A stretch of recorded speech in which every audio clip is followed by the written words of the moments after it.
بسم اللہ الرحمن الرحیم۔ السلام علیکم۔ سلسلہ نبوت ختم ہونے کے بعد سلسلہ ولایت ہی ہے جس نے رشد و ہدایت کا سلسلہ مسلمانوں اور غیر مسلمانوں میں جاری و ساری رکھا ہوا ہے۔ اسی سلسلہ ولایت اور تصوف میں ایک اصطلاح قلندر کی بھی ہے۔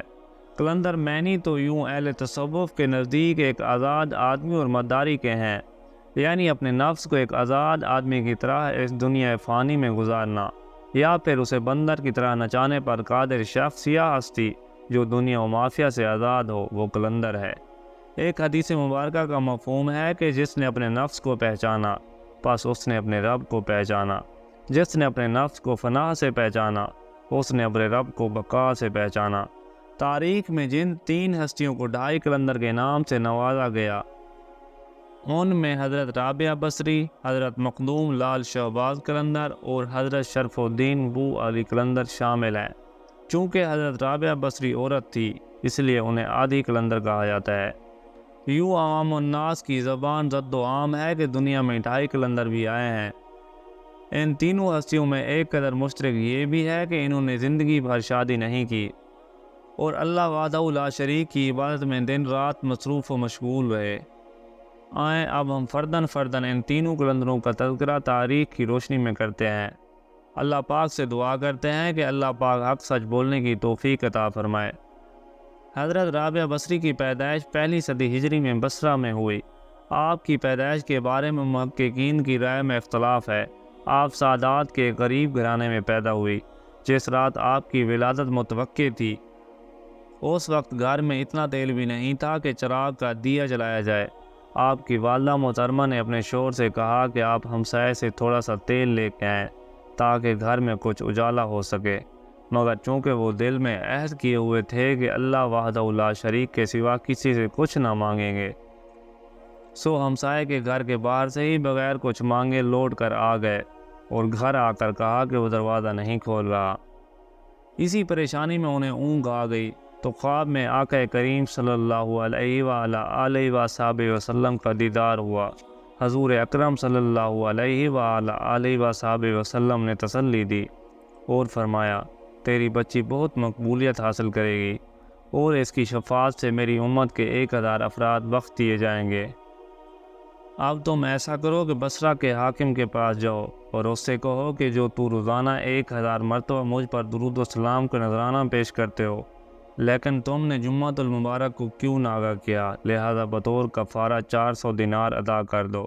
صبح جب وہ بیدار ہوئے تو حکم کے مطابق ایک خط بصرہ کے حاکم کو لکھ کر پیش کیا۔ حاکم خط پڑھ کر پہلے تو بہت حیران ہوا اور رونے لگا اور پھر 400 دینار انہیں دے دیے۔ یہ ایک باعزت سادات گھرانہ تھا جسے یہ سعادت ملی کہ ان کے گھر اللہ پاک کے مقبول مقرب بندی پیدا ہوئی۔ حضرت رابعہ بصری کے ذریعے روایات کے مطابق 70,000 کی بخشش کی نوید بھی بعد میں سنائی گئی۔ حضرت رابعہ بصری کو ان کے والدین کے انتقال کے بعد ایک ظالم نے اپنی کنیز بنا لیا اور پھر کچھ دنوں بعد انہیں فروخت بھی کر دیا۔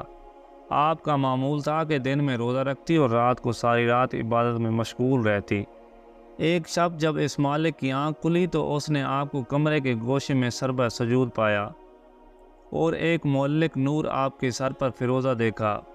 اس وقت جو آپ کے لبوں پر دعا تھی وہ یہ تھی کہ اے میرے مالک، اگر میرے بس میں ہوتا تو میں ہر وقت تیری عبادت کرتی، لیکن چونکہ تو نے مجھے غیر محرم کا محکوم بنا دیا ہے اس لیے تیری بارگاہ میں دیر سے حاضر ہوتی ہوں۔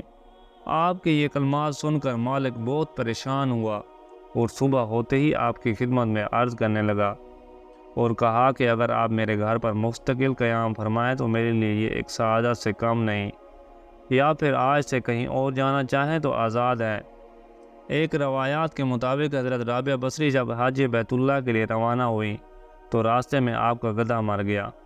مکہ کا سفر مشکل اور طویل تھا جس کی وجہ سے وہ بہت پریشان ہو گئی تھی۔ اسی وقت آپ نے اللہ تعالیٰ سے دعا کی کہ جس کے بعد وہ گدھا دوبارہ جی اٹھا اور اسی پر دوبارہ سفر انہوں نے شروع کر دیا۔ تاریخ کے اوراق میں یہ بھی روایت رقم ہے کہ جب آپ خانہ کعبہ کی دیوار کی طرف کے لیے عازم سفر تھی تو کعبہ خود آپ کے استقبال کے لیے حاضر ہو گیا تھا۔ آپ عشق الہی میں ڈوبتی رہتی، انہیں کھانے پینے کی بھی کوئی حاجت نہیں ہوتی تھی۔ کسی نے پوچھا کہ اسی کی توبہ قبول ہوتی ہے کہ نہیں، جس پر آپ نے کہا وہ اس وقت تک توبہ کر ہی نہیں سکتا جب اسے اللہ کریم توفیق نہ دے، اور جب توفیق حاصل ہو گئی تو پھر دعا کی قبولیت میں کوئی شک نہیں رہا۔ حضرت رابعہ بصری کا ایک خوبصورت قول یہ بھی ہے کہ جب تک قلب بیدار نہیں ہوتا اس وقت تک کسی وضو سے بھی خدا کی راہ نہیں ملتی، اور بیداری قلب کے بعد اعضاء کی حاجت ختم ہو جاتی ہے، کیونکہ قلب بیدار وہی ہے جو حق کے اندر اسی طرح ہضم ہو جائے، پھر اعضاء کی حاجت ہی باقی نہ رہے، اور یہی فنا فی اللہ ہے۔ خواجہ حسن بصری بھی اس وقت آپ کے ہم اثر تھے، لہذا آپ دونوں کے درمیان حقیقت و معرفت کے اسرار و رموز پر گفتگو ہوتی رہتی تھی۔ ایک مرتبہ حضرت خواجہ حسن بصری رحمۃ اللہ علیہ نے آپ سے کہا کہ مجھے ان علوم کی بابت سمجھائیں جو آپ کو اللہ تعالیٰ کے قرب سے بلا واسطہ حاصل ہوئی ہے، تو آپ نے فرمایا، میں تھوڑا سا سود کاٹ کر تکمیل ضرورت کے لیے 2 درہم لے کر اس خیال میں غرق ہو گئی کہ اگر میں نے دونوں کو ایک ہی ہاتھ میں لے لیا تو یہ جوڑا بن جائے گا، اور یہ بات وحدانیت کے خلاف اور میری گمراہی کا باعث ہو سکتی ہے۔ بس اس کے بعد میری تمام راہیں کھلتی چلی گئی، جس کے بعد آج اس فضیلت کے مقام پر ہوں۔ حضرت رابعہ بصری کی تعریف و توصیف اور کرامت کے ذکر سے یوں تو تاریخ بھری پڑی ہے، لیکن آپ کے بارے میں صرف یہی جملہ کافی ہے کہ آپ ان ہستیوں میں سے ہیں جن کو اللہ تعالیٰ نے صرف اور صرف اپنی عبادت کے لیے تخلیق کیا تھا۔ ناظرین، اب ہم بات کرتے ہیں حضرت لال شعبات قلندر رحمۃ اللہ علیہ کی۔ ابواب تصوف میں قلندر کی اصطلاح کا استعمال کرتے ہوئے جس دوسرے ولی اللہ کا ذکر ہے وہ حضرت مخدوم لال شعبات قلندر ہیں۔ یوں تو آپ کا اصل نام محمد عثمان مروندی ہے، آپ کا وطن بھی مروان تھا، یہ شہر تبریز سے کچھ ہی فاصلے پر ہے۔ آپ اعلیٰ نسب تھے اور آپ کا خاندان یگانہ روزگار تھا۔ آپ کے والد ماجد سید کبیر اپنے وقت کے مشہور عالم تھے، جبکہ آپ کی والدہ محترمہ انتہائی عابد و زاہد اور عبادت گزار تھی۔ حضرت مخدوم لال شعبات قلندر نے 7 سال کی عمر میں قرآن مجید حفظ کر لیا تھا۔ آپ حضرت شیخ بہاؤالدین تقیہ ملتانی کے مرید اور خلیفہ تھے، اسی وجہ سے آپ کی آمد ملتان کے شہر میں کئی بار ہوئی تھی۔ آپ نے اللہ کی راہ میں سندھ میں سیون شریف کی جانب ہجرت کی تو ایک ایسے محلے میں مقیم ہوئے جو طوائفوں کا مسکن تھا۔ آپ کے آتے ہی اللہ کے حکم سے اس محلے میں یہ گندگی دور ہونا شروع ہو گئی، اور بزرگان دین کی کرامت سے طوائفوں نے یہ علاقہ خود چھوڑ دیا، اور جو باقی رہ گئے تھے انہوں نے پاک دامن طریقے سے اپنے گناہوں کے معافی کے بعد زندگی گزارنی شروع کر دی تھی۔ آپ کی کرامتیں تو لاتعداد ہیں، جن کا ذکر کرنے کے لیے ایک طویل وقت درکار ہے۔ حضرت لال شعبات قلندر کی کرامات کا ذکر کیا جائے تو آپ کی مشہور کرامات کچھ یوں ہیں کہ جب آپ سیون شریف تشریف لائے تو آپ کے گلے میں مستقل طور پر ایک پتھر کا ایک وزنی گلوبند پڑا رہتا تھا۔ اس گلوبند میں چھوٹے چھوٹے خوبصورت تراشے ہوئے قیمتی پتھر پیوست تھے۔ آپ کی خاص عادت تھی کہ جب آپ راستہ چلتے وقت ہمیشہ اپنے سارے مبارک کو جھکائے رکھتے، کسی مجلس میں تشریف فرما ہوتے تو گردن خم کیے رکھتے تھے۔ روایتوں میں یہ بھی ہے کہ آپ کانونگی نامی محلے کے قریب ایک گلی میں اکثر دین کی تبلیغ کے لیے بیٹھا کرتے تھے۔ اسی محلے میں کانوگا ایک مشہور ہندو خاندان تھا جس کی عورتیں پردے کے سخت پابند تھیں، مگر اس خاندان کی ایک عورت آپ کی بے حد عقیدت مند تھی۔ آپ جب بھی اس گلی میں آ کر بیٹھتے تو عورت بھی اپنی بالکنی کی کھڑکی میں موجود کھڑی ہو جاتی اور گھنٹوں آپ کو دیکھتی رہتی اور اسلام کی تبلیغ کی باتیں سنتی رہتی۔ اس عورت کی دلی خواہش تھی کہ کسی طرح حضرت لال شعبات قلندر کے چہرہ مبارک کے دیدار کر لے، مگر چونکہ آپ ہمیشہ سر کو جھکا کر بیٹھتے تھے اسی لیے وہ عورت آپ کی چہرہ مبارک کے دیدار کرنے میں کامیاب نہ ہو سکی۔ ایک دن اس ہندو عورت نے وحشت کے عالم میں بالکنی سے چھلانگ لگا دی اور حضرت لال شعبات قلندر کے قدموں میں جا گری۔ اونچائی سے گرنے کے سبب ہندو عورت شدید زخمی ہو گئی تھی۔ بس اس نے اسی وقت نظر آپ کے چہرہ مبارک پر ڈالی تو دار فانی سے کوچ کر گئی۔ جب محلے والوں نے یہ دیکھا تو ایک ہنگامہ کھڑا ہو گیا۔ اس کے مرنے کے بعد عورت کے رشتہ دار لاش اٹھانے کے لیے آئے اور آپ سے کہا کہ اجازت دیجیے اس بد نصیب عورت کو لے جائیں اور آخری رسوم ادا کریں۔ کانوگا خاندان کے لوگوں نے آپ سے اجازت یوں چاہی تھی کیونکہ عورت کے مرنے کے بعد بے پردگی کے خیال سے حضرت لال شعبات قلندر رحمۃ اللہ علیہ نے اپنی چادر اس کے جسم پر ڈال دی تھی۔ یہ بات پہلے ہی اس ہندو خاندان میں مشہور ہو چکی تھی کہ یہ عورت آپ کی بے حد عقیدت مندوں میں سے ہے۔ جب لوگوں نے آپ سے پوچھا تو آپ نے بے ساختہ فرمایا کہ مجھ سے کیا پوچھتے ہو، یہ تمہاری امانت ہے، جہاں چاہو اسے لے جاؤ۔ اب رشتہ داروں نے زمین سے لاش کو اٹھانے کی کوشش کی، مگر وہ لاش ان لوگوں سے اٹھ نہ پائی۔ لاش انہیں بے حد وزنی لگ رہی تھی، جس کے بعد 15-20 افراد نے بیک وقت لاش اٹھانے کے لیے زور لگانا شروع کر دیا، مگر لاش تو جیسے زمین سے ہی چپک کر رہ گئی تھی۔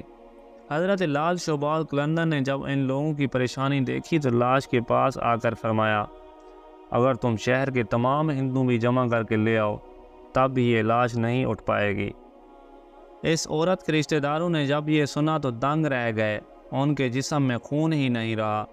تمام ہندو کو سختہ سا لگ گیا تھا۔ کچھ دیر تک سب بوکلائے رہے۔ پھر ان میں سے ایک ہندو نے پوچھا کہ حضور آخر اس عورت سے کیا گناہ سرزد ہو گیا ہے، اسے معاف فرما دیں تاکہ اسے یہاں سے لے جا سکیں۔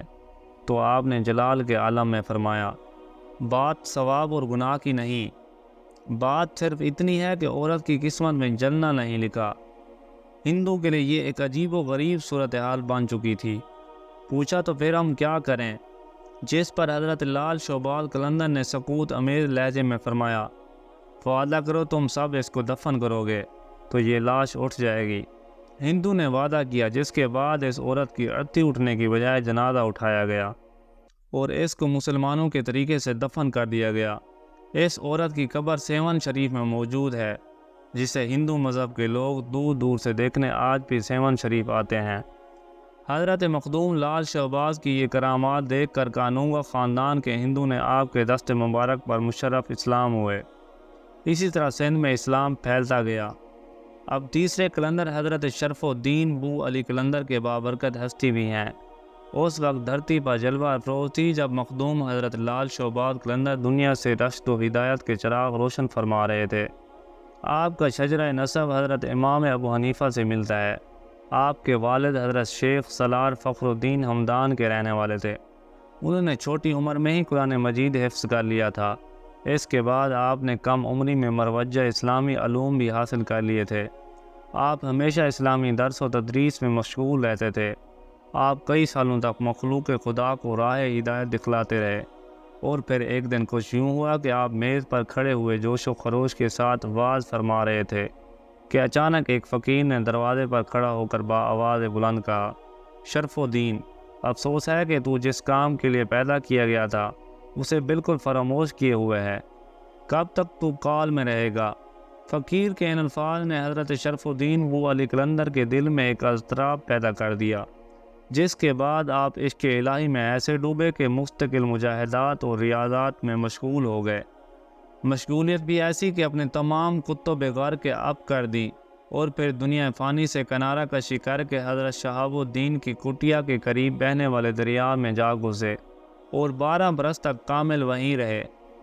بے حس و حرکت، جذب و استقرار کے عالم میں کھڑے رہے، حتیٰ کہ پانی میں مچھلیوں نے آپ کی پنڈلیوں کے تمام گوشت کھا لیے، مگر آپ کو خبر نہ ہوئی۔ 12 برس کے بعد ایک آواز سنائی دی کہ مانگ، کیا مانگتا ہے؟ ہم نے تیری عبادت و اطاعت قبول کر لی ہے۔ جس پر آپ نے بارگاہ الہی میں عرض کیا، میں تجھ سے تجھی کو مانگتا ہوں، میں یہیں کھڑا کھڑا جان دے دوں گا، تیری ہی محبت میں دم توڑ دوں گا۔ جس پر حکم ربی ہوا، اچھا اب پانی سے نکل جا، ہم نے تجھ سے بہت سارے کام لینے ہیں۔ جس پر حضرت بو علی قلندر نے عرض کی، میں خود تو نہیں نکلوں گا، تو مجھے خود نکال دے۔ اسی وقت ایک بزرگ شخص نے گود میں اٹھا کر حضرت بو علی قلندر کو دریا کے کنارے پر کھڑا کر دیا، جس پر آپ جھنجھلا کر بولے، اے محترم، آپ کون ہیں جنہوں نے میری 12 سالہ محنت کو ضائع کر دی؟ میں تو اب منزل مقصود کے قریب تھا۔ جس پر کنارے پر لانے والی ہستی نے فرمایا، شرف الدین، میں حضرت علی ابن ابی طالب ہوں۔ وقت کے قلندر حضرت بو علی قلندر نے جب یہ سنا تو حضرت علی کرم اللہ وجہ الکریم کے قدموں میں گر پڑے، اور یہ وہ وقت اور مقام تھا جب حضرت شرف الدین بو علی قلندر کو باب العلم حضرت علی کرم اللہ وجہ الکریم نے نعمت باطنی سے مالا مال فرما دیا۔ اب تو حضرت شرف الدین کو گویا سند ہی مل گئی تھی ولایت کی، اور قلندر کی یہ وہ اعلیٰ و عرف و مناسب ہیں جو ہر کس و ناقص کو نہیں ملتے۔ جس کے بعد آپ اسلام کی ترویج میں دن رات مزید مصروف رہے اور لاکھوں کی تعداد میں لوگ جوک در جوک اسلام قبول کرتے رہے، جس سے برصغیر میں مسلمانوں کی تعداد میں مختلف ادوار میں اضافہ ہوتا گیا۔ ناظرین، دعا کریں کہ اللہ پاک اولیاء اللہ کے صدقے ہمارے تمام بزرگوں کی مغفرت فرمائے اور ہمیں نیک عمل کرنے کی توفیق عطا فرمائے، آمین یا رب العالمین۔